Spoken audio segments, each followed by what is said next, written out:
Welcome everybody. It's 2012 at the Embassy of Peace, and I don't know what's happening in your world, but we're receiving a lot of emails and a lot of links to YouTube videos right now about all these UFO sightings. And so we wanted to share a little bit about this. Firstly, for many metaphysicians and meditators, this is not new. It's something we have been expecting for some time, and we knew that it would happen more throughout 2012. Secondly, it's a time to relax with it all. It's no longer an attitude of the aliens coming to conquer us that Hollywood has loved to provide for very entertaining movies. The fact is that many of us have been meditating for a long time, myself nearly 40 years. And what's so interesting is that when you move the brainwave patterns from that busy beta frequency that most people operate in as we survive in this world, you meditate, you go into the alpha brainwave patterns where you're more creative, more healthy, more relaxed. Then you take it deeper into the theta brainwave patterns and even delta.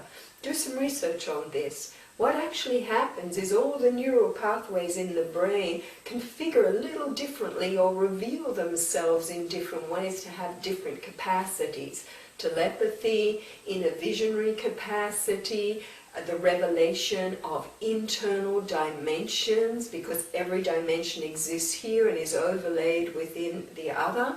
These sorts of realities do tend to reveal themselves, sometimes to the awe of the meditator, the shock, the surprise of the meditator. Also too, finding ourselves in the presence of flows of energy that sometimes present themselves very beautifully as holy beings, wise beings, beings emanating such an energy that we just relax in their presence. So over the period of the last few decades, many have had inner plane, interdimensional contact with beautiful beings of great light. Now, what's this got to do with UFOs? Well, some of these beings of light, they do tend to still work with UFO craft.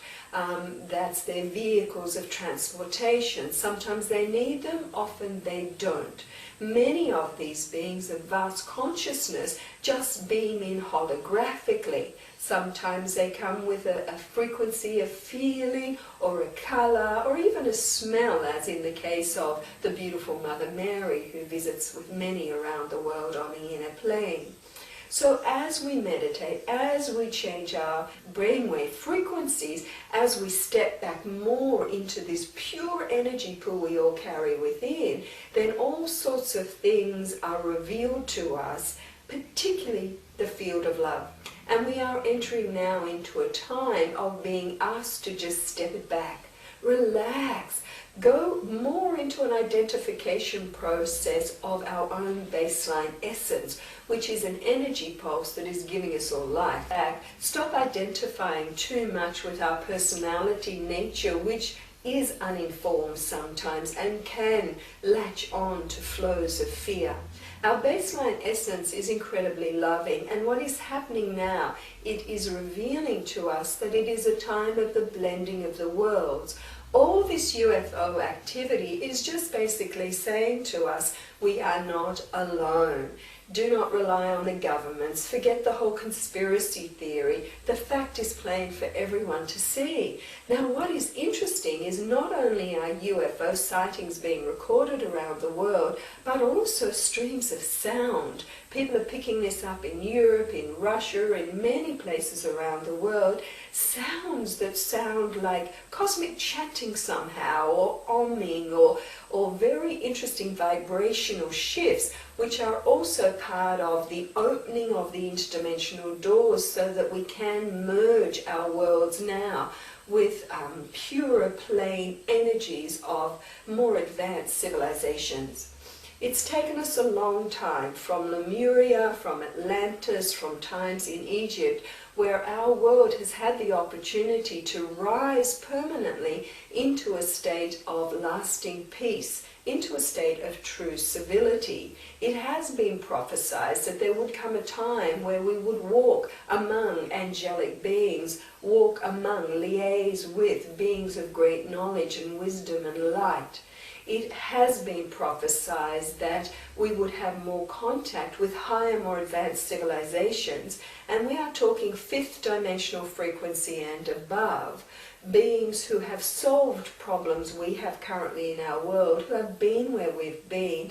And because the human heart is longing now for peace, this has collectively sent out a frequency into the interdimensional planes and has brought us under the spotlight, you could say, of worlds who are open to help us to rise into a new way of being that is the rhythm of health, happiness, and harmony.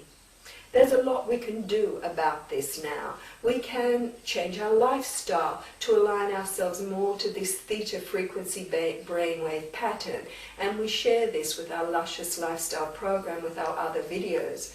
We also have available freely on jasmuheen.com in the Embassy of Peace page our Universal Harmonization program.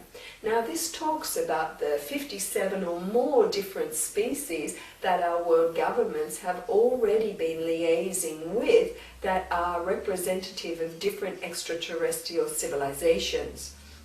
Don't forget, on YouTube itself, we have Edgar Cayce, not Edgar Cayce, but Edgar Mitchell. Edgar Cayce talked about many things too that are beneficial for us to know about this coming time. But what about the astronaut Edgar Mitchell? And SETI, the Organization for the Search for Extraterrestrial Intelligence. So much is there for us now to become aware of, so that we have good education and good research, so we can go into the paradigm of love now and not fear. But be aware that beyond all that we have the inner teacher, the inner guru, the one that is allowing us to connect so beautifully with a compassionate heart with all realms of creation. And it is an energy flow of great wisdom that is there ready to guide us through these times of great transition. Remember also, we are seeing now the collapse of environmental systems that do not work for the good of planet Earth. We are seeing problems there with global warming. We are seeing the collapse of economic systems, and every system that does not operate for the good of all will crumble or be refined and changed until it does enhance this world in a beneficial way for writings. You'll notice too governments collapsing, the world herself, the people of the world demanding a better rhythm to exist in. You will see relationships collapsing and changing. You will see many people exiting now through the diseases of cancer and other diseases because it's simply their time to move on, as sad as this may be. Some of these people also are going to clear themselves of these diseases to just show to the world that there are other ways of coming into health apart from what we already know in our traditional medical systems. So come back into health through stepping in, stepping back, relaxing back, becoming one more with that pure and perfect part of yourself. It has the answers. It can create pure health. It can create all the solutions, resolutions to conflict that we need in this world. Every answer we need to bring our world back into a new system of operation that is beneficial for all. All of this we will find when we sit in stillness, in silence, and seek to know who we really are and meditate on that pure and perfect part of ourselves. It is the time of a rising of this baseline essence we all carry within, independent of religion. Nothing to do with that. It's just simply allowing that pure, perfect part of ourselves to nourish us, to guide us, to love us, to heal us, to be the perfect guide and healer and teacher, as we all have this within us now.